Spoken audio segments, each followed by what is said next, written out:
Urisas, buenas tardes, ¿cómo están?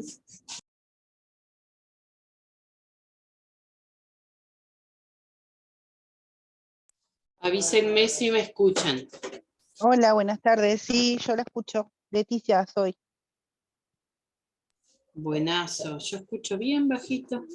Ahora, creo que tenía el volumen bajo yo. Buenas tardes. ¿Cómo está, Jessica? Sin dormir. Ay, Pero ¿por bien. qué? Tengo la chica con fiebre desde ayer y no se le va. Anda, ¿no? Anda un virus con fiebre Ay, 5, 7, 10 sí. días, alta, que no baja con nada. No Y sé. no, así estamos. Dura lo que dura el paracetamol, el Perifam. Sí, Dura el todos efecto de las andan 8 así. horas y vuelve de vuelta. Estamos con 40, ahora la pegué baño y cosas bajó, pero ahora seguramente vuelve. Sí, De se paso, resuelve solo, pero la molestia es lo que podés hacer por mientras, viste que podés darle otro antitérmico antes de las 8 horas, o sea, lo que uno no puede dar es el paracetamol Sí, me antes de las 8 dan horas, el pero Dolex. podés, ¿eh? El Dolex me da, pero no lo tolera, lo vomita. Y No hay caso. el Es Perifar brava. Si es el Perifar el que le doy solo eso, nada más porque no me tolera ningún otro. y el la Causalón, noemina, la noemina. claro. Nada. Sí, tuve la última vez que tuve fiebre, tuve que llevar hasta el sanatorio para que le dieran ellos, porque no había caso, me vomitaba todo. Ay, no. Y lo Nada otro, viste que aguanta. viene el Causalón, pero supositorio. Sí, pasa que tiene 4 años, así que está en una etapa No, brava. sí. Pero bueno, viste, Nada para en te estos toca. casos es útil. Sí, tengo el Dolex y me dio el Perifar para que le vaya intercambiando, porque ella cuando le agarra fiebre, le agarra y le hace pedazo. O lo otro es a veces el Perifar infantil, el comprimido. Sí, ese yo tengo el líquido. Claro, a Me veces con la dieron pastillita, los gurises que no les gusta tomar jarabe, toman la pastillita y andan mucho mejor. Sí, esa también la tengo. La probé también porque la otra vez que en el invierno cuando la agarró no había forma de hacerla tomar nada y volaba en fiebre hasta que me la tuve que llevar al sanatorio para que ellos mismos le dieran para parar los vómitos y que Ay, le dieran gurises. remedio. Hay gurises que son así, sí, bueno, yo tengo Ay, las dos no. mías, son así, pero en realidad vieron que uno a veces tiene el falso concepto de que la fiebre la está provocando el virus, y en este caso, o sea, y siempre es la respuesta del cuerpo frente a eso, o sea, antes Sí. no se bajaba la fiebre a nadie, hoy el marketing, todo, lleva a que se compre mucho A fármaco que y la se bajes utilice. enseguida. Sí, que la bajes enseguida. Claro, pero es más, si uno se fija la literatura más vieja, si el niño no se siente mal, cosa que no lo limite a nada, que tenga fiebre, no. Lo que Mm. pasa, claro, es que a veces también uno se asusta por las convulsiones, que hasta entre el año y los 6 años pueden haber Sí, convulsiones no, febriles. yo tengo 2 nenas y la grande tenía 10 meses y me agarró convulsión por fiebre alta. Fue horrible, fue. Exacto. Y sí, Sí, y pero ella le hace pedazo la fiebre. Es un trapo de piso, pobrecita, cuando le ataca claro, la mi fiebre. hermosa. Pero lo que pasa es que las convulsiones no se hacen con temperatura alta, se hacen cuando pasa de la normotemperatura de la fiebre, que es lo que el centro regulador por su inmadurez no logra controlar, se descontrola todo y convulsiva, pero por eso es imposible prevenirlas, porque cuando uno lo toca está apenas calentito y ahí te convulsivan, y claro, cuando uno después va a tomar fue en ese pico. Y cuando uno le toma en plena convulsión o cuando la convulsión se dio está con 40, pero no fue ahí que arrancó. ¿Viste? Entonces es Sí, algo. cuando llegó tenía 40, cuando la Mm, terminé, porque fue en el camino, fue cuando le agarró la convulsión, y llegamos justo, la agarraron justo. claro, es en pleno ascenso, sí. Mm. Hola. Hola. ¿Cómo están? Hoy somos un poquito más. Sí, ¿qué tal? Mónica avisó de que se iba a tratar de conectar porque se estaba subiendo un ómnibus ahora. No hay problema. ¿Está? Se complica, luego miran la clase grabada y como siempre Bien. sepan que si surge alguna duda, La lo dejamos plantean planteada en el en el debate. foro. Lo que pasa es que, claro, por las faltas por el hecho del curso, pero bueno, eso siempre avisen frente a este tipo de dificultades, a ver si consideran justificar. Sí, estaba escuchando que estaban hablando de la fiebre. Y Sí. tú sabes que mi hijo mayor me decía el médico, lo que pasa es que esconde la fiebre. ¿Puede ser eso que estabas explicando tú? De que no hace fiebre. O sea, le costaba hacer fiebre y de repente convulsionaba y era porque estaba Claro. levantando fiebre recién. Exacto. Es que sí, es que es ahí. Es siempre Sí, en el cambio de esa temperatura. Entonces, nunca podemos, ¿no? Las convulsiones febriles, siempre, bueno, ustedes que ya han tenido niños que han convulsivado, les dice el médico, con 37 ya denle el sí. antitérmico, no esperen. 37,1 me decían a mí. 37,1. O si lo sientes calentito, pero no le logras captar la fiebre en el termómetro, ya dale igual. Sí, sí, sí. Y yo de vieja con 42, ahí convulsioné también. Ah, pero ahí ya no es por fiebre. Ahí ya pasó ¿No? algo más. Sí, era todo en el periodo ese del COVID. Mm, Fue todo medio junto. Estaba mirando de que la Maris decía de que hiciéramos las tareas sí, que faltaban. Hay algunas tareas que decía, ay, te veo la cara, qué bien. Hola. sí, hoy arreglé. ¿Qué te iba a decir? Hay unas tareas que el profesor nos había dicho que lo había puesto más que nada para que fuéramos leyendo para la siguiente clase y después nos dijo, sí, esta tarea sí, ya hacerla. No sé Perdón, cómo. yo meto la cuchara, disculpen de buenas tardes. Con respecto a eso de las tareas, hubo cosas, por ejemplo, que yo no pude hacer porque yo trabajo con el celular. Profe, buenas tardes, discúlpeme, también tuve la fortuna de verla por primera vez. Yo las hice en el cuaderno, Está. no las pude hacer en el celular. Yo trabajo con el celular, no tengo Exacto. computador. No, Gurises, les iba a aclarar esto. Cuando ustedes, como por ejemplo, hoy me mandaron un mensaje alguna compañera, porque había unas tareas en la clase que les di el otro día, les dije, voy a dejar estas tareas para que ustedes las hagan. Esas tareas que hay compañeras que ya las hicieron, eran una para el foro de mañana, otra para el foro del jueves. Así que si yo no les digo a ustedes, miren, como por ejemplo hoy, la clase de hoy es corta, yo voy a tratar, o sea, no me ha resultado por tratar de ocupar el tiempo, poner una clase a continuación de la otra. Entonces lo que voy a hacer es, demore lo que demore, y luego les dejo una tarea que sí, en el caso de hoy, la tienen que hacer en el tiempo que va a finalizar. Las otras tareas que ustedes vean en la clase y que yo no les diga, miren, gurisas, que esto lo tienen que hacer, es porque luego se los voy a poner en el foro. El que las hizo, ya, genial. El que no, no se preocupe, que es para hacerlas durante la semana. Sí, Lo otro es, ay, perdón, Leticia, ya te doy la palabra. Lo otro es, van a ver que hay una de las tareas que es una tabla que ustedes tienen que completar. Sin duda, que eso es muy difícil hay que tener una herramienta para edición y eso, y no es la idea. Es que ustedes puedan hacerlo en cualquier cuaderno, les sacan una foto y suben esa foto con la tarea. Si alguna no sabe hacerlo, me avisa. ¿Tiene como Y yo adjuntar les digo. archivo? Profe, Claro. por ejemplo, en el caso mío, la vez pasada Moni, que lo hice fíjate que hay un cuadrito, cuando abrís el cuadro del foro, tenés uno que dice, que es como un ganchito para subir herramientas, y hay otro que dice imágenes. Entonces, si vos le das el clic ahí, te va a decir directamente qué archivo es lo que querés subir. Si se te complica, me mandas un mensaje como la otra vez y yo te digo cómo hacerlo. Acá yo les muestro, miren. Entramos, Mónica, mirá, en este caso para que te resulte sencillo. Sí, señora. Igual si no, bueno, acá la compañera que se ofreció, no hay problema.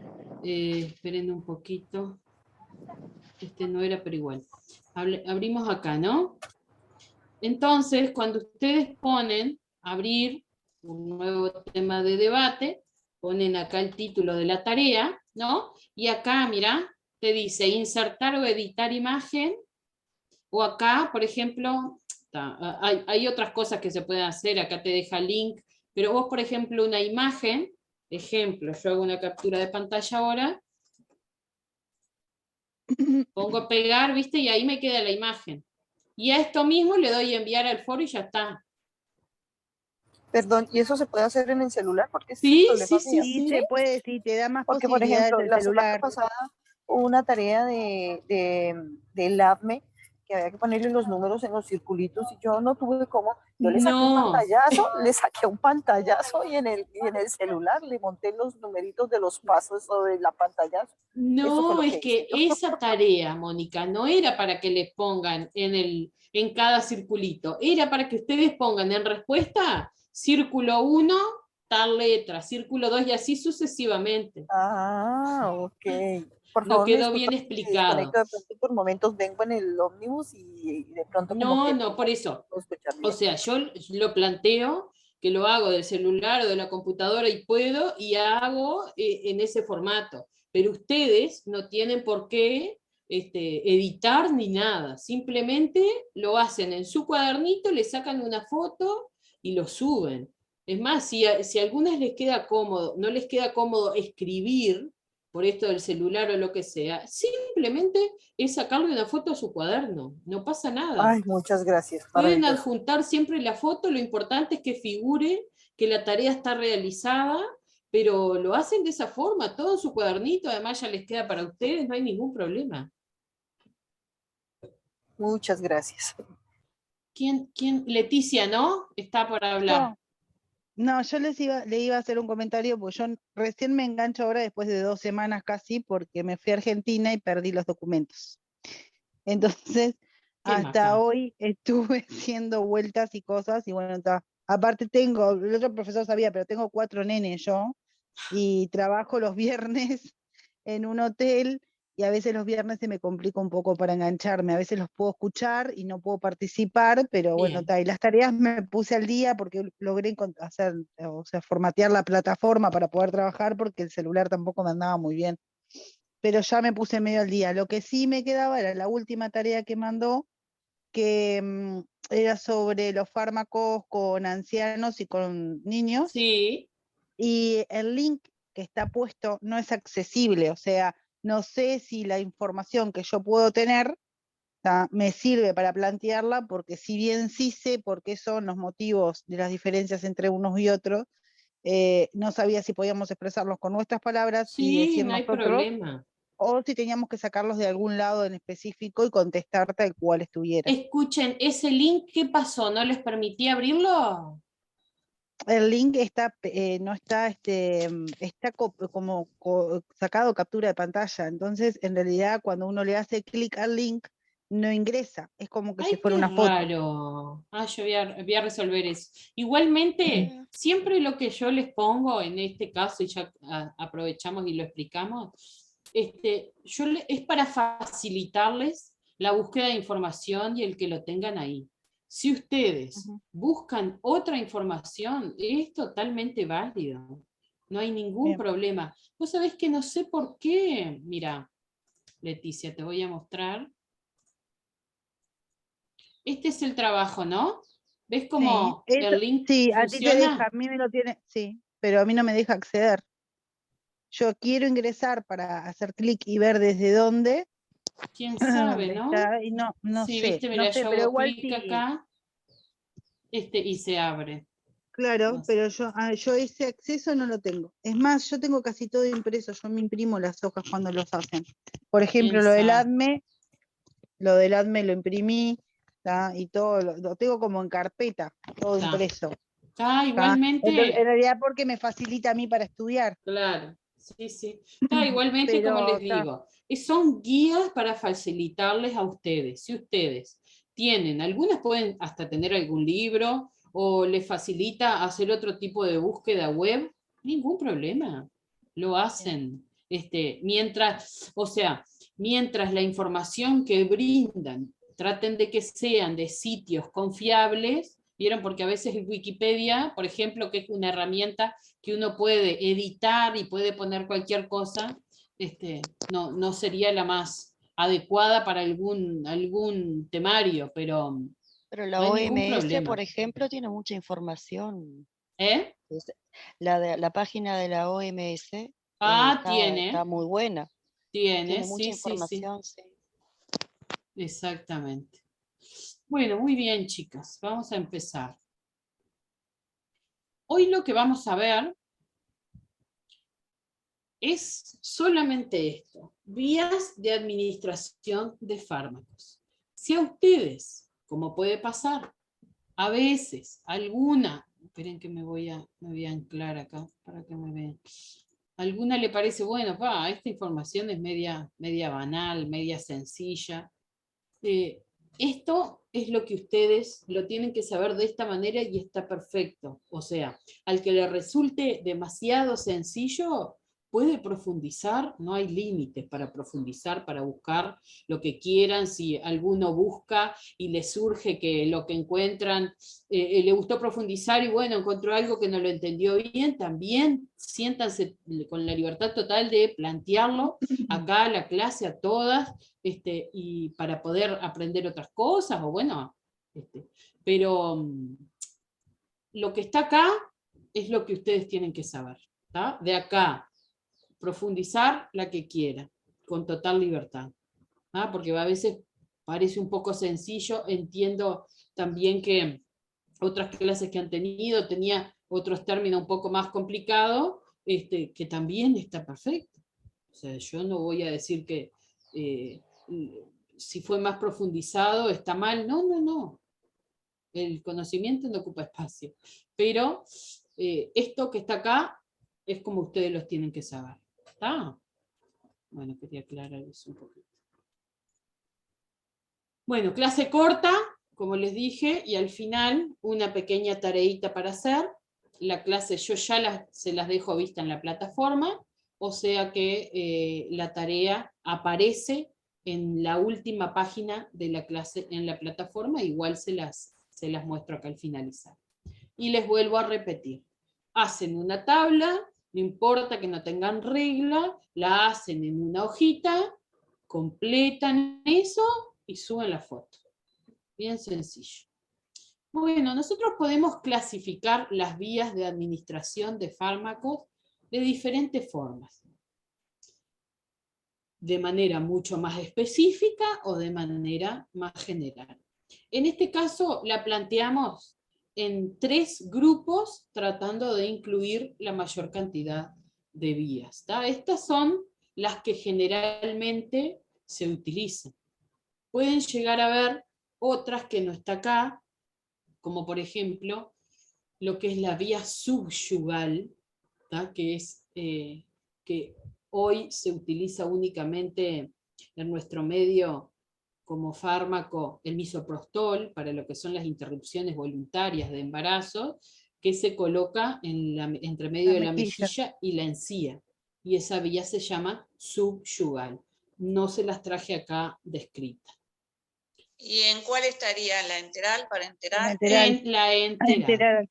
Gracias. Exacto. Todo lo que entra por la boca o por el ano es enteral. ¿tá? Porque hablamos de enteral, es digestivo. ¿Viste? El término enteral se refiere a la vía digestiva. Entonces tenemos, dentro de lo que es la enteral, la vía oral. Ahora vamos a ver igual cada una de estas, cuáles son las ventajas, cuáles son las desventajas.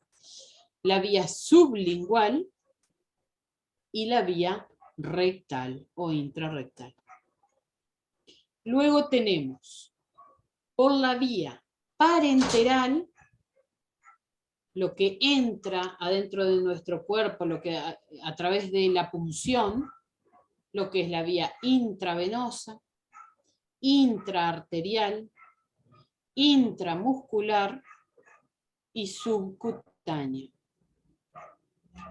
Yo les puse abreviado para que el día de mañana, cuando ustedes reciban una receta, va a tener estas siglas para que ustedes logren entenderlo. Pero si les parece muy complicado, se los describo ahí al lado de la clase.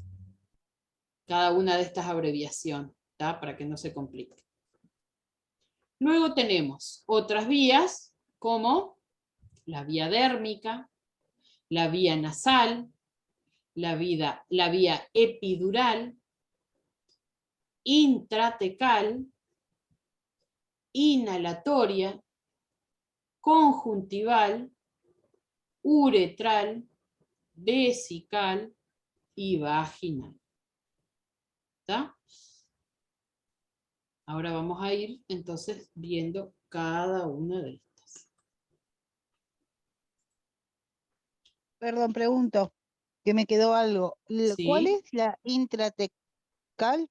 La vía ¿Cuál es? intratecal la Sí, utilizan los neurocirujanos. Es el cráneo. adentro del ventrículo, en el cerebro. ¿Ah? Nosotros tenemos adentro de la masa encefálica lo que son el espacio por donde circula el líquido cefalorraquídeo, que eso se Sí. llaman ventrículos. Bueno, es la administración de medicación adentro del ventrículo. Es un procedimiento médico en el cual se utiliza en muy pocas situaciones. Por ejemplo, hoy acá en Salto tenemos una sola niña en la historia y a nivel Uruguay que recibe tratamiento intratecal porque tiene una patología, es una patología por la falta de una enzima a nivel cerebral que provoca una enfermedad progresiva que le provoca que vaya perdiendo todas sus funciones y que convulsive permanentemente. Entonces, con la administración de esa propia enzima a nivel cerebral, si bien no se puede curar la enfermedad, pero sí se puede frenar el avance y controlar las convulsiones.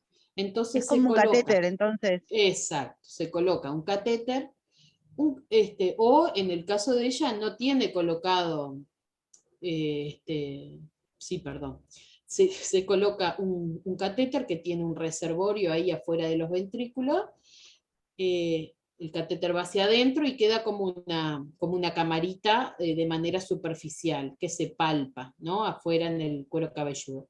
Entonces, en cada sesión, que es cada 15 días, el neurocirujano punciona con una pequeña mariposita, punciona a nivel del cuero cabelludo y administra la medicación por vía intratecal. En realidad es medio parecido como los que se hacen diálisis, entonces. Ese es como un cañito que va expuesto. Claro, la única diferencia es que es el lugar en donde está. Claro, el lugar, sí, pero específicamente sería así, más o menos como para entenderlo, sería el mismo mecanismo. Vieron que son vías de administración.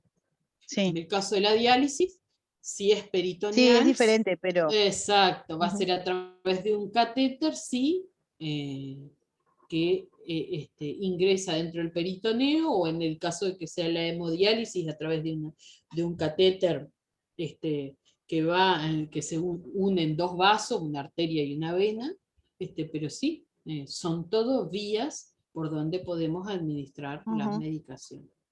Gracias. No, por favor. Entonces tenemos la vía enteral, dentro de las vías enterales, o sea, miremos esto, ¿no?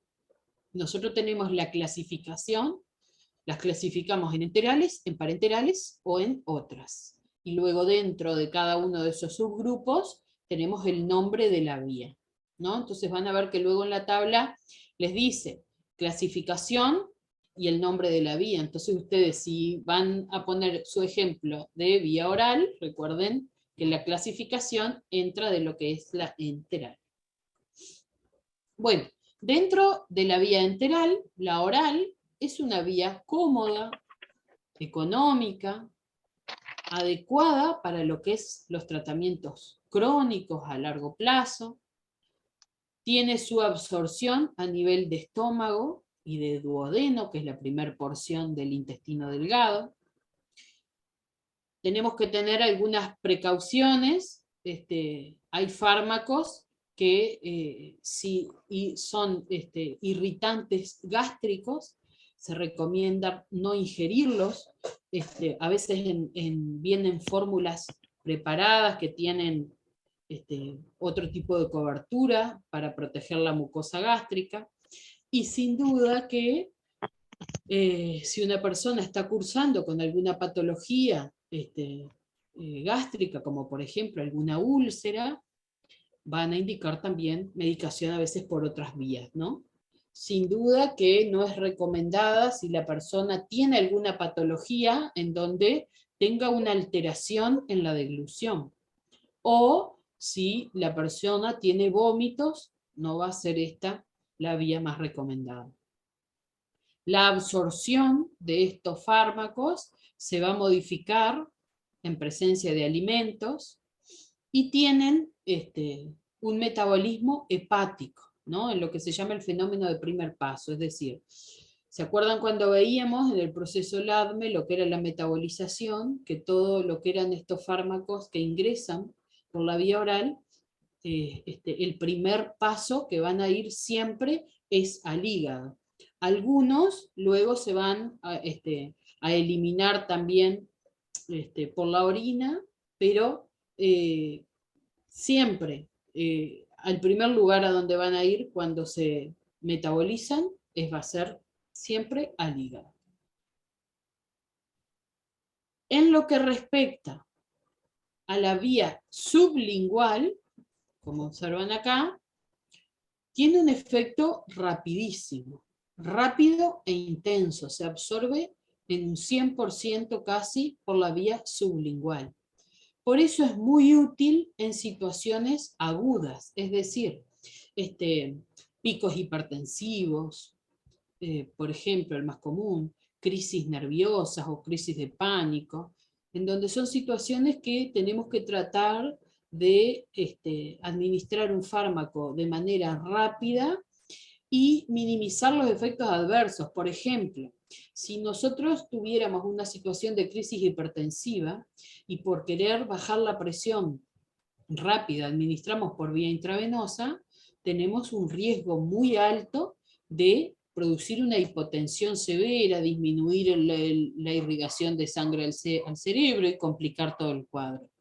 Lo mismo en situaciones, por ejemplo, de angustia, de crisis de pánico, en donde si en vez de administrar un lorazepam, ejemplo, ¿no? por vía sublingual, lo administramos por vía intravenosa, no solo calmaremos su ansiedad, sino que produciremos una sedación.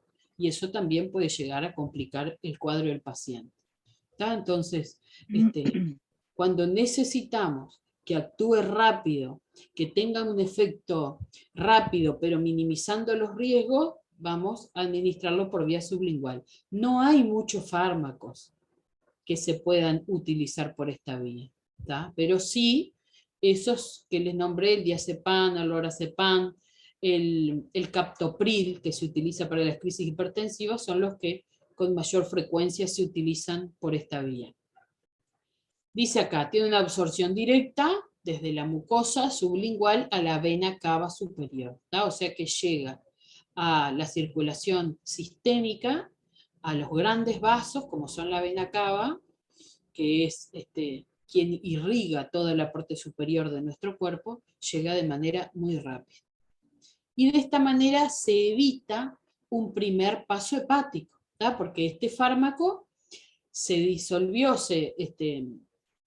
entró directamente de la mucosa sublingual al vaso sanguíneo y evitó entonces el metabolismo, el metabolismo de todo lo que es oral y llega al hígado, es decir, llegó a la sangre casi el 100% de esta droga, a diferencia, como veíamos en otras clases, que todo lo que se ingiere vía oral llega al hígado y ya antes de distribuirse tenemos un 50% de la cantidad total de la droga. O sea que es una vía importante de mucho uso en la emergencia en ese tipo de situaciones. Luego, para el uso crónico, es decir, en la casa, nadie va a utilizar la vía sublingual. Se utiliza en la emergencia. Luego tenemos la vía rectal o intrarrectal, que también es una vía que se utiliza en la emergencia y en el domicilio también se utiliza. ¿Qué pasa con esta vía?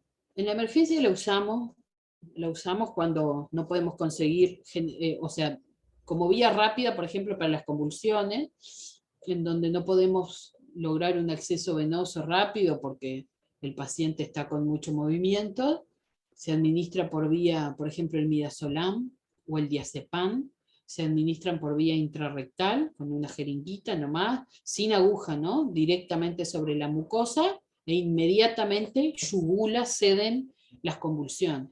Más allá que, como ven acá, dice, tiene una absorción errática. No se absorbe el 100%, va a depender también de cómo está ese intestino, si es un intestino sano, un intestino inflamado, si hay materia ahí en la ampolla rectal o no. Por eso es que, como es una vía además que se va a utilizar, que se puede utilizar en estos casos de emergencia y uno no tiene en cuenta estos factores, no podemos decir que es una vía excelente. ¿Por qué? Por todo eso otro. Entonces, ¿es errática? ¿Es una vía lenta? Dependiendo de algunos. E incompleta por ese motivo, porque no logramos que se absorba completamente. Evita parcialmente el paso hepático, porque en realidad, si bien desde el intestino directamente se va a absorber a la sangre, va a ir luego de absorberse, va a ir también al hígado. Entonces, evita ese primer paso. Útil para fármacos que producen irritación gástrica o se inactivan con el pH gástrico. En nuestro medio no tenemos mucho, pero sí sirve. Y como alternativa para la vía oral en pacientes que están inconscientes o en pacientes, por ejemplo, que tienen vómitos. Entonces, en nuestro medio utilizamos esta vía, ya les digo, a nivel de la emergencia, para esos fármacos, para las convulsiones. Y vienen, como hablábamos hoy al principio, también supositorios con fármacos que son antitérmicos. Y es una vía que también funciona. Otra cosa que se utiliza por vía intrarrectal van a ser los enemas o enemoles, en donde su composición es generalmente suero fisiológico, suero salino, o a veces también se utilizan medicamentos con contraste para realizar algunos tipos de análisis. La colocación, como ven acá por ejemplo, siempre debe ser de cualquier fármaco por vía intrarrectal 4 centímetros a 5 del ano, para que caiga bien en la mucosa gástrica y tenga la mejor absorción posible. Bueno, eso entonces hablamos de la vía enteral. Ahora pasamos a lo que es las vías parenterales. Y dentro de ellas, la intravenosa. ¿Qué se utiliza? Sin duda en situaciones agudas, ¿no? En situaciones de emergencia. Es la vía que tiene mayor rapidez de acción, que además dice precisión de concentraciones, porque yo administré, por ejemplo, 1 gramo de dipirona, y es 1 gramo de dipirona el que va a llegar, ya que como veíamos anteriormente, logra una concentración del 100% a nivel sanguíneo de las drogas. Es una vía por la cual también se pueden administrar grandes volúmenes de líquido, ¿no? Por ejemplo, sueros a chorro, fuerte, rápido, y también tiene sus riesgos. Tiene riesgos de que se provoquen desde infecciones, manipulándola de manera incorrecta, pero como no podemos decir que todos la van a manejar perfectamente, tenemos que decir que sí tienen riesgos de infecciones, riesgos de que se formen émbolos, es decir, como coágulos, pero no son coágulos, sino que son aire, burbujas de aire, alguna medicación que quede mal disuelta y esas partículas pueden ingresar. y ocluir algún vaso sanguíneo. ¿Tá? Entonces, es una vía que si bien tiene muchas cosas positivas, como lograr eso, la acción rápida, una concentración exacta a nivel sanguíneo, y poder administrar grandes volúmenes de la medicación, también es la vía que si el paciente presentara o un riesgo de infección, eso por manipularla mal, o una reacción Infiltraciones también. adversa, tóxica, por ejemplo, algún efecto adverso, es la vía en la que menos tiempo tenemos para actuar. Porque si diéramos una medicación por vía oral y presentar una alergia, bueno, mientras, como dijimos, todo esto, mientras llega el 50% recién a la sangre, que primero hace el paso hepático, etcétera, tenemos tiempo para poder administrar algún fármaco para frenar la reacción alérgica. Ahora, cuando es por vía intravenosa, es inmediato. Entonces, todo lo que administremos a posterior, si presenta una reacción alérgica, va a tener que ser en mayor cantidad, ya es mucho más riesgoso porque ya llegó ese fármaco a la sangre, entonces es una vía complicada también. Ay, yo creo que alguien habló y yo seguí hablando encima. No, yo lo que quería decir... bueno. Yo cuando voy al sanatorio no me dejo ahora dar nada intravenoso porque hice 2 paros respiratorios por una reacción al medicamento. Entonces como que... Y fue muy rápido, apenas me lo dieron. No. Daniela, vos tenés que saber cuál es ese fármaco y tener un cartel grande, preferentemente a veces una pulserita, hacerte un dijecito y tenerlo colgado para que no te lo den. Sí, del primero me dijeron que era el calmante, que después lo sacaron de circulación, que era el... Ahí lo tengo ahora, pero el segundo nunca me dijeron cuál medicación me habían pasado. Pero era viste, eso no puede pasar. Siempre hay que informar al paciente porque es una forma de protegerte. Sí, claro, yo quería y nunca lo pude saber el segundo. El primero, después lo sacaron era un calmante, que lo sacaron, que lo tengo anotado, ahora no me acuerdo, lo tenía, lo digo siempre, en este momento ahora no me acuerdo, pero lo digo siempre. Lo tengo anotado incluso. Pero ese ya lo sacaron de circulación. Casi se murió. Se le trabó la mandíbula. Sí. Pero digo, entonces no me dejo dar, porque sé que es un efecto rápido y con poco tiempo de salvarse, porque todavía seguía la emergencia, pero si no... No, sí, lo bueno es eso, que cuando uno lo administra, está en el centro adecuado para recibir asistencia. Entonces, a ver, no es que tenemos todos los medios ahí para tratar una anafilaxia, que es la reacción adversa más severa de todas.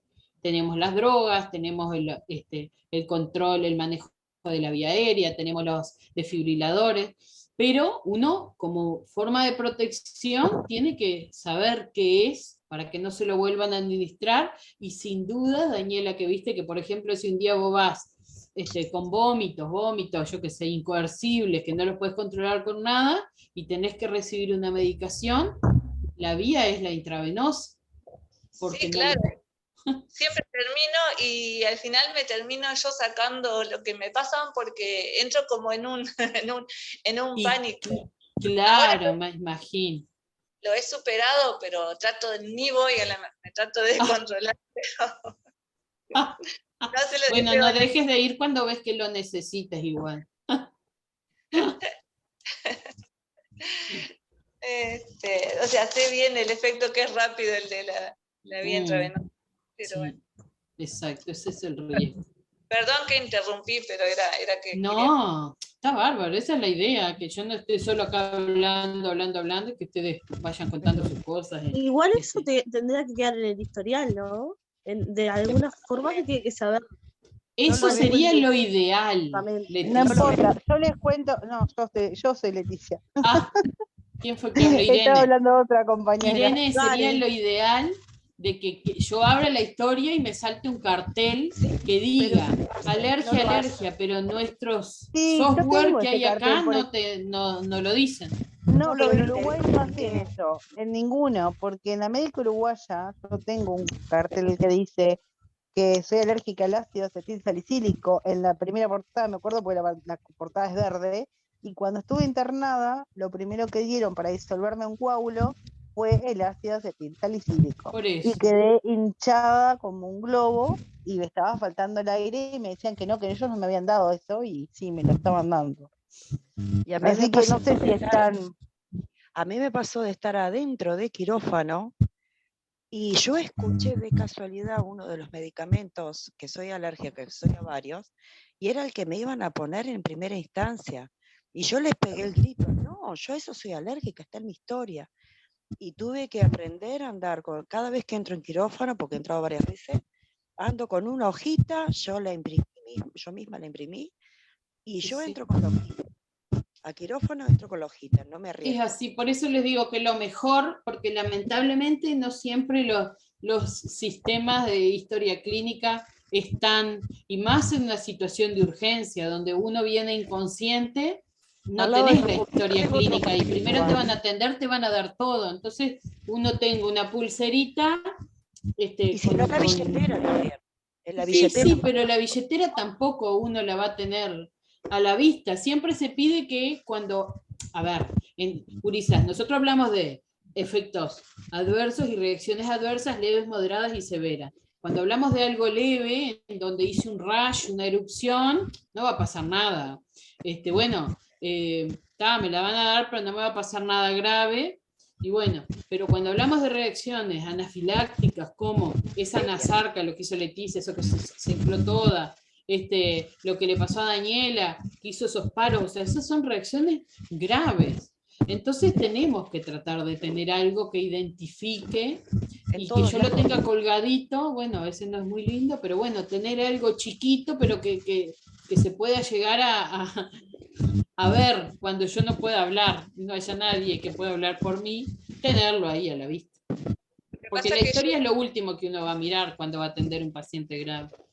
Cuando yo pedí la historia clínica, la habían quemado completamente en prensa logística, porque yo estaba como que había fallecido, o sea, yo ya estaba, y entonces quemaba la historia clínica donde no supe nada de lo que... Se entrecorta mucho, no se escucha nada. Sí, se entrecorta, sí. Bueno. Bueno, luego tenemos, gurisas, esto que es la vía intraarterial, que también es una vía que se utiliza muy poco. En realidad, si hablan con alguna enfermera alguna vez, yo no sé si en este grupo es que hay o en el otro, decís, ay, no, por la arteria, no se administra nada. En realidad es una vía por la que se administra, sí, pero en situaciones puntuales, determinado tipo de medicación. Por ejemplo, lo que es la administración de contraste, cuando tenemos necesidad de alcanzar una gran concentración en un sitio, ahí se utiliza la vía intraarterial, como por ejemplo en quimioterapias para algunos tipos de tumores, como son el retinoblastoma, que es un tumor de la retina del ojo. Acá se inserta por la arteria en el ojo que nutre directamente el retinoblastoma, ahí se administra la quimioterapia. Y lo mismo en lo que es un tipo de carcinoma del hígado, también se administra por vía de la arteria que nutre a ese tumor, se administra lo que es la quimioterapia, ¿no? O sea que no es como la vía intravenosa, si bien es un vaso sanguíneo la arteria, pero es como que cada vez que nosotros administramos algo en ese sitio, iríamos contra la corriente, entonces podemos llegar a provocar un daño. También se pueden formar émbolos, también es una vía en donde si no es manipulada correctamente, las infecciones llegan a los grandes vasos y son infecciones generalizadas, graves. Entonces, normalmente no las utilizamos, a no ser para estos casos en donde se requiere tener unas altas concentraciones, por ejemplo, de quimioterapia en el tratamiento de estos tumores. Si no, en CTI se utilizan generalmente las vías arteriales simplemente para extracción de sangre, pero no para administración de medicación. caso de bebés también, cuando no le pueden sacar bebés chiquititos, prematuros. Te digo porque me pasó con mi hijo. A ver quién habló por aquí. Irene. Irene, ¿qué dice Irene? Estaba la otra vuelta de que mi hijo más chico no le podían sacar vía vena y vino una nurse especializada y le sacó de arteria. Claro. Pero es lo común. Y a mi madre, por ejemplo, en un tratamiento de quimioterapia por leucemia, le hicieron una descubierta en una arteria. También. Pero ahí está. Exacto. Sí, sí, por eso. Generalmente se utiliza para esos casos o para lo que es extracción de sangre para muestra. A ver, que pusieron que se escuchaba raro, Karen. El resto, ¿es a mí, Karen, que se escucha raro o a las compañeras? Yo también escuchaba mal. Sí, se escucha todo feo. ¿Sí? Por momentos sí, por momentos no. Ahora, ¿cómo estamos? Bien, ahora se escucha bien. Bien, ahora parece mejor. que bien. Ah. Sí. Cualquier cosa me avisan que paramos un poquito, porque a mí me había salido un cartelito así de su conexión está inestable, capaz ahí quedó cortada. Si no, me avisan porque yo apago la cámara, si ven que está, a veces eso también. Bueno, luego continuando dentro de lo que son las vías parenterales, tenemos la intramuscular, que se utilizan, por ejemplo, en fármacos que tienen una mala absorción por vía oral, fármacos que se inactivan en el tracto gastrointestinal, o que tienen lo que se llama ese efecto primer paso muy alto, es decir, que cuando llegan al hígado queda muy poca concentración, y necesitamos tener una concentración mayor, ahí se utiliza esta vía intramuscular. También para asegurar el cumplimiento terapéutico, es decir, en los casos, como decían hoy, que había alguna que no se logra ingerir, por ejemplo, el tratamiento antibiótico vía oral, y se pueden dar de manera intramuscular y generalmente cuando son cortos. Por ejemplo, las otitis en los niños se les administra por 3 días una dosis de ceftriaxona intramuscular cuando no logran ingerir el antibiótico por vía oral, que tendría que ser un tratamiento de 10 días. Entonces, para asegurar que sí se cumpla por las complicaciones en las que evoluciona la otitis, se les da, por ejemplo, por vía intramuscular. O también en algunos preparados de liberación mantenida, como son las penicilinas, ejemplo, la penicilina benzatínica o el benzetacil, en donde es una única dosis, pero necesitamos que se libere de manera lenta y se mantenga su efecto por lo menos por 48 horas, 24 o 48 horas, para que mate la bacteria. Entonces, son algunos de los ejemplos. Hay mucha medicación, la mayoría de lo que se da por vía intravenosa se lee en la ampolla, que puede administrarse también por vía intramuscular. Como acá se observa en esta imagen, el sitio donde se aplica, esto por ejemplo es en el glúteo, se aplica en el cuadrante superior externo, también se puede aplicar en el brazo, también se puede aplicar en el muslo, en los niños menores de 2 años que tienen poco tejido graso a nivel del glúteo, se les puede administrar también en el músculo que está en el muslo. Y bueno. Luego tenemos la vía subcutánea. Nosotros tenemos lo que es la piel, las 3 capitas de la piel, y por debajo viene el tejido graso, que es el tejido subcutáneo. ¿Tá? Y por debajo del subcutáneo tenemos el músculo. Entonces, esta vía se utiliza para tener una absorción lenta. Miren, a ver, para hacerles un ejemplo acá. Nosotros tenemos acá la piel, luego acá abajo viene el tejido subcutáneo, y luego acá abajo viene el músculo. ¿Tá? Entonces, por eso se hace este pliegue, para administrar la medicación subcutánea, para pasar las capas de la piel y llegar a ese tejido graso, que es en donde debemos administrar la medicación. Como les digo, es una zona que admite muy poco volumen, máximo un mililitro.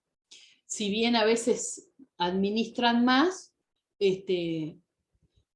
si nosotros damos un volumen mayor, más de 1 mililitro, más de 1 centímetro cúbico, vamos a provocar mucho dolor, ¿tá? Porque estamos separando ese tejido que no es separable, digamos, entonces eso genera mucho dolor. Tiene una absorción muy lenta. En los pacientes que se administra queda como un globito. Generalmente se utiliza la parte posterior del brazo, se puede administrar en el abdomen, también en los muslos, también en la espalda. La absorción de la medicación que nosotros demos por esta vía disminuye, o sea, si se le aplica frío, o se aplica frío o la persona está con frío, los vasos sanguíneos se contraen, ¿tá? Que están ahí en el tejido subcutáneo, y no permite la absorción. Ahora, si nosotros aplicamos calor, o si está muy calor, se absorbe de una manera más rápida, que tampoco es lo que nosotros buscamos. ¿Por qué? Buscamos administrar medicación por vía subcutánea para que lentamente se vaya absorbiendo y tenga un efecto más prolongado. Por ejemplo, esta vía se utiliza en los pacientes paliativos, se administra medicación analgésica, como por ejemplo la morfina, el tramadol, medicación para los vómitos. A veces se les deja colocada una vía, pero la idea es eso, lograr un efecto prolongado y mantenido por varias horas. Bueno, y luego pasamos, dentro de lo que son los otros tipos de vías, ¿tá? Ya hablamos de las enterales, hablamos de las parenterales, y ahora nos vamos a otros. Y acá tenemos una gran variedad también, como por ejemplo la vía dérmica, que se coloca en la dermis del paciente, en la piel. Vienen, generalmente en la próxima clase vamos a ver las formas, pero vienen en parches de aplicación, en donde tienen la medicación gelificada, en una membrana porosa que permite que quede en contacto con la piel y se absorbe a través de los vasos sanguíneos que irrigan la piel. Se utiliza generalmente para alguna afección local.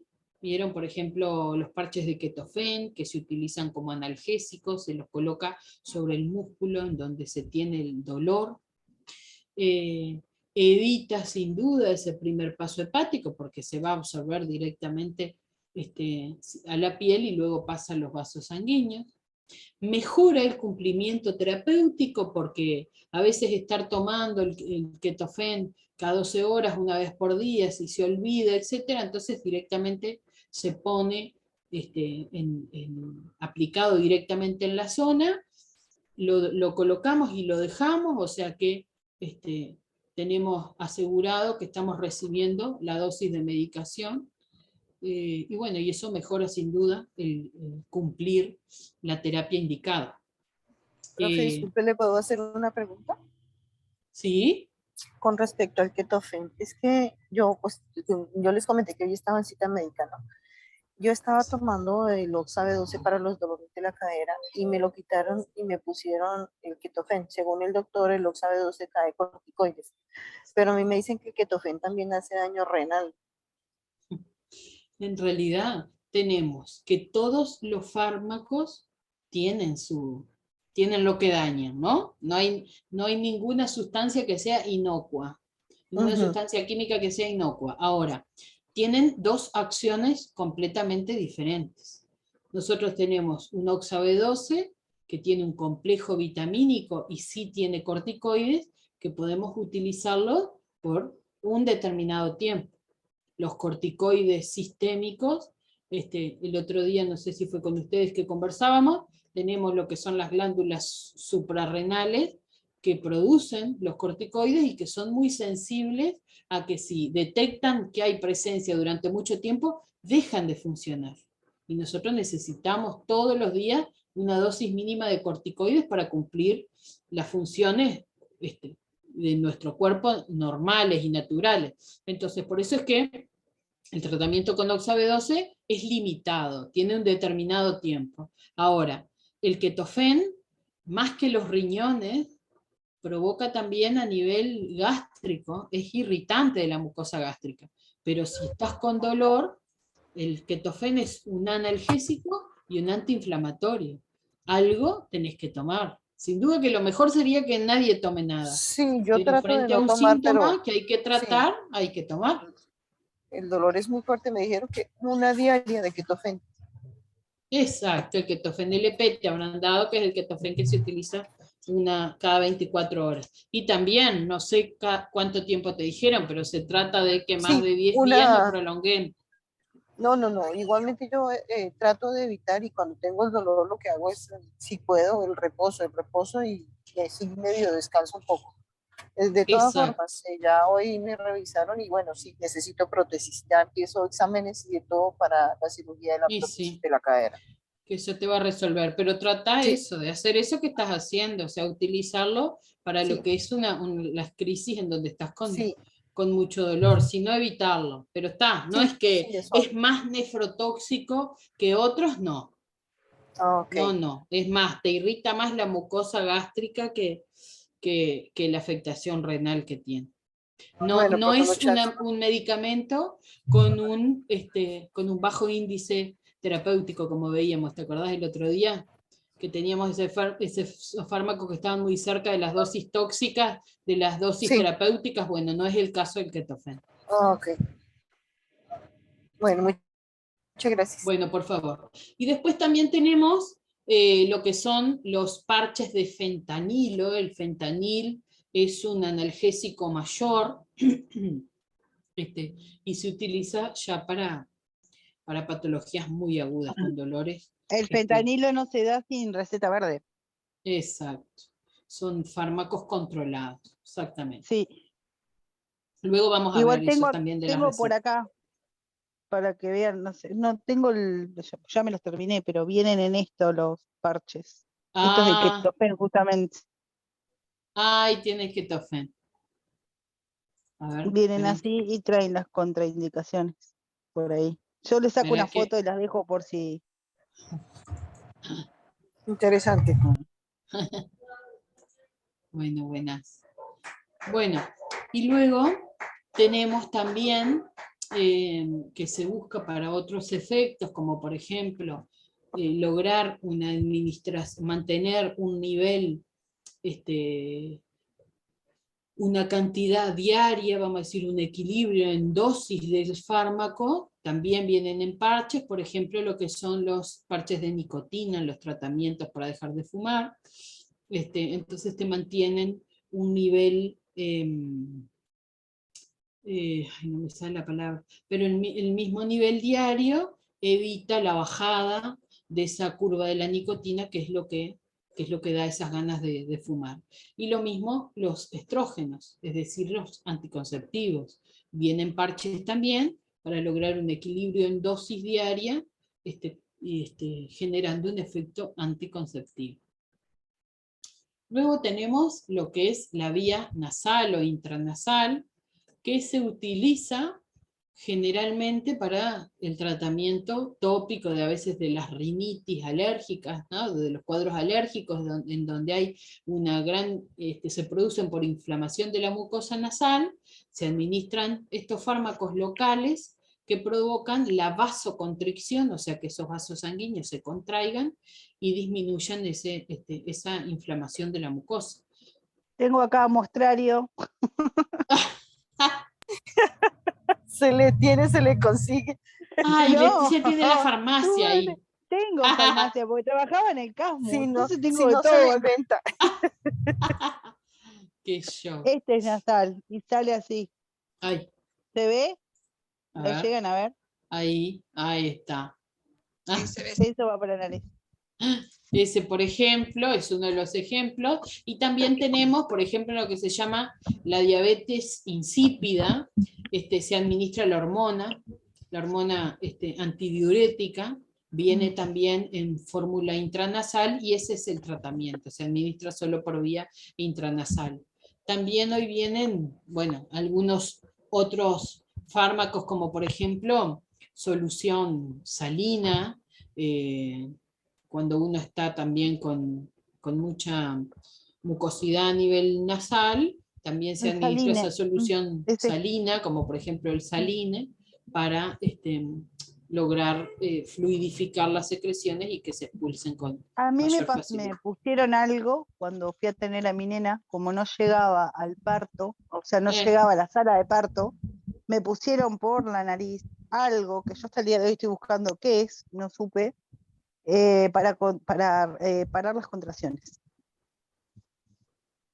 ¿Quién sabe Y qué era es el- no tengo idea, pero como no Para llegaba, parar las contracciones. sí, para parar las contracciones y era nasal, era por la nariz. Después me pusieron una máscara de oxígeno y me pasaron unos disparos también, pero por la nariz me pusieron unos disparos de algo que nunca supe qué era, pero me cortaron un poco las contracciones, sí, por lo menos hasta llegar al hospital. Qué raro, intranasal. Bueno, quizás algo que hayan administrado que no va, pero como la vía intranasal, como dijimos, es una vía de absorción rápida, también es una vía que se absorbe rápido y que también, por ejemplo, hoy en la emergencia, cuando necesitamos, por ejemplo, hacer alguna sutura o reducir alguna fractura de un niño para no puncionar y colocarle una vía, porque va a ser solamente para realizar ese procedimiento, administramos midazolam o fentanil por vía intranasal, con unos dispositivos que vienen hoy especiales que hacen ese flush, o sea que, no sé, pueden haber administrado cualquier... Era un frasquito como este. Me pidieron que respirara, me hicieron en la nariz, en una ambulancia, pero nunca encontré el nombre. Siempre busqué porque me llamó la Vamos a atención, nunca buscar, había voy a visto. buscar a ver qué podrá ser.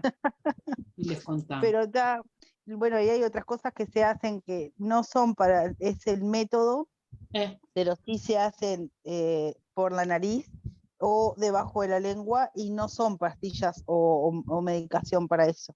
Pero si se aspira, lo ponen, rompen la ampolla, lo ponen en algodón y lo hacen aspirar.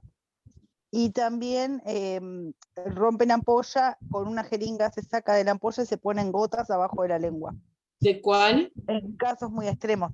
Yo no me puedo acordar el nombre ahora, es uno para los vómitos que se da sublingual, que no es el Primperam ni nada de eso, es otro que no me puedo acordar ahora, que lo usan directamente bajo la lengua en vez de intravenoso. ¿Quién sabe? ¿Será ¿Cuál será? metroclopramida? Igualmente, a Ya ver. me voy a acordar. ¿Metroclopramida? Es el No, Primperam. eso es la Primperam, pero el Primperam no, el Primperam es intravenoso. Pero cuando llegan, por ejemplo, ya en el CASMU llegaban muy, muy seguido el tema de cuando los picaban las aguavivas y daban vómitos. Y no paran. Es impresionante. Nunca ves vomitarte, no sabes de dónde sale tanta cantidad de vómito. Y bueno, ahí les daban intravenoso y cuando lograban parar un poquito, que podían ponerle, le ponían abajo de la lengua.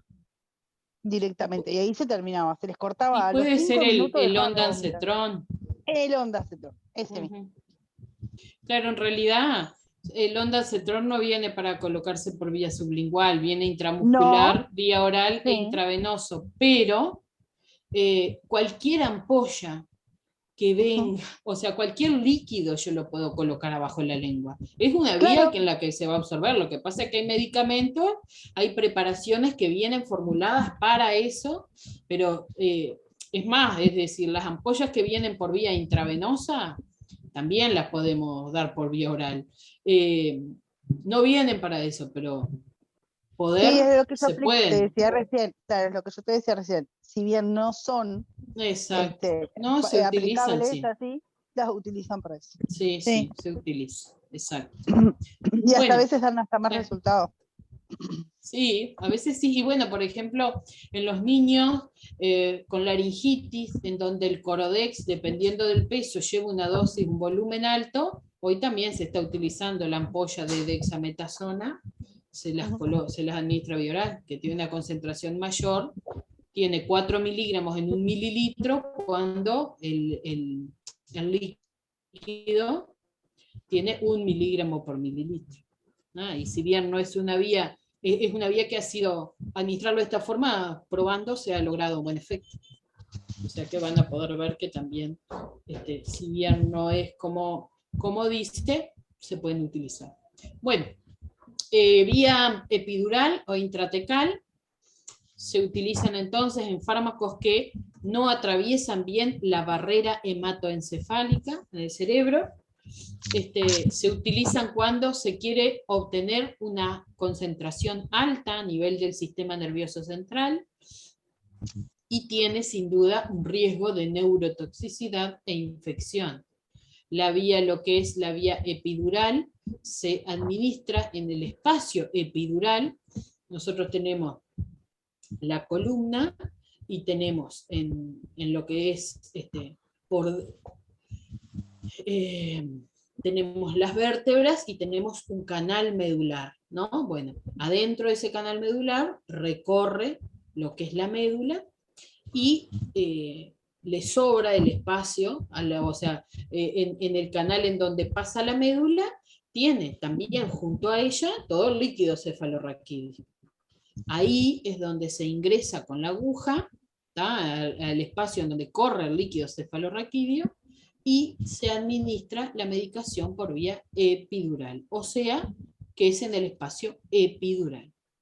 ¿Qué se utiliza por acá? Bueno, anestesia con mayor proporción, y también se utilizan fármacos con corticoides o analgésicos cuando se hacen los bloqueos para algunas patologías de columna, generalmente hernias. Y luego tenemos entonces acá lo que era lo que veíamos hoy, la vía intratecal, en donde tenemos aquí el reservorio que conecta, un catéter que conecta directamente con esto que son los ventrículos, y ahí se administra la medicación que llega entonces directamente intracerebral al ventrículo.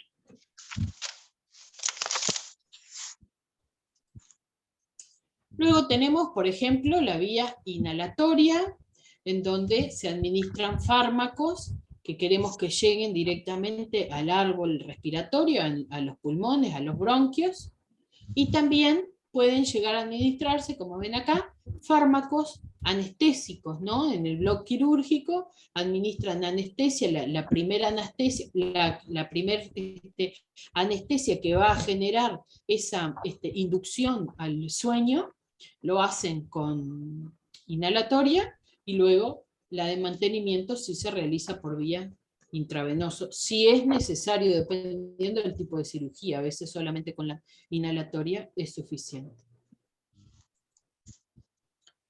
Luego tenemos, por ejemplo, la vía conjuntival, la vía vesical y la vía vaginal, en donde es todo de acción local, ¿no? O sea, el fármaco que administremos en la vía conjuntival va a actuar en la conjuntiva del ojo. El que administremos por vía uretral, que es el que va a llegar a la vejiga, lo que pasa es que se puede administrar o por punción superior o a través de la uretra, van a quedar ahí localizados, y lo mismo el que se administre por vía vaginal. Todo esto busca el efecto local. Por ejemplo, observan acá, esto es un corte de lo que es la vejiga, y acá es el catéter que llegó, entró por la uretra, que es por donde uno orina, y llegó directamente a la vejiga. Esto también hoy se están utilizando más que nada para quimioterapia, para lo que es el cáncer de vejiga. Se administra la quimioterapia directamente ahí, en la vejiga. Y esa es la vía que más se utiliza para lo que es intravesical o uretral. Y luego, bueno, la vía vaginal, en donde vieron que hoy se pueden colocar medicación para lo que son infecciones bacterianas o por hongos, en lo que es la vagina, o a veces también se utiliza la vagina para llegar al útero, por ejemplo, para colocar medicación para inducir el parto.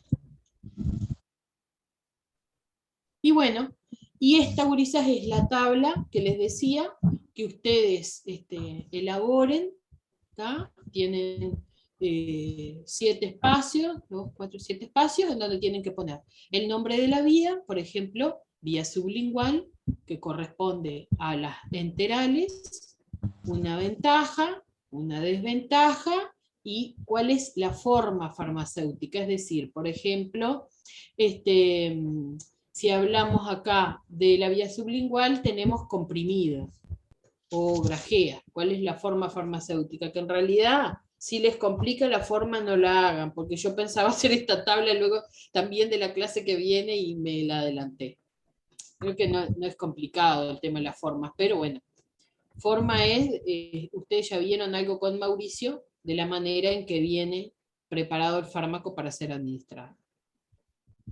¿Está, chicas? Y bueno, como les decía, hoy es cortito, o sea que por acá quedamos, les dejo esta tarea para que hagan, y les queda habilitado ahora el foro en la plataforma para que ustedes puedan subir la foto de la tabla. ¿Está? Te hago una Bueno, consulta. sí. Es lo que no logré escuchar al principio. El nombre, ¿qué es lo que tenemos que poner? ¿Cualquier o de lo que estábamos hablando es solamente? Acá les muestro otra vez. Porque se entrecorta muchísimo y se escuchan como golpes, como si fuesen golpes. Qué raro, será de mí. ¿Todos escuchan así? Sí, Por momentos sí, por momentos sí. Ah, yo no me doy cuenta. Rascando. Es esto, miren. El nombre de la vía. Ejemplo, vía sublingual. La clasificación, ¿a qué grupo pertenece? Por ejemplo, pertenece a la vía enteral. Una ventaja, una desventaja y la forma farmacéutica. Ejemplo, comprimido. Si viene, está, bárbaro. Está. Pensé que teníamos que elegir un fármaco y ponerlo de qué manera. No, es solamente las vías. Está, bárbaro. ¿Está? Bárbaro.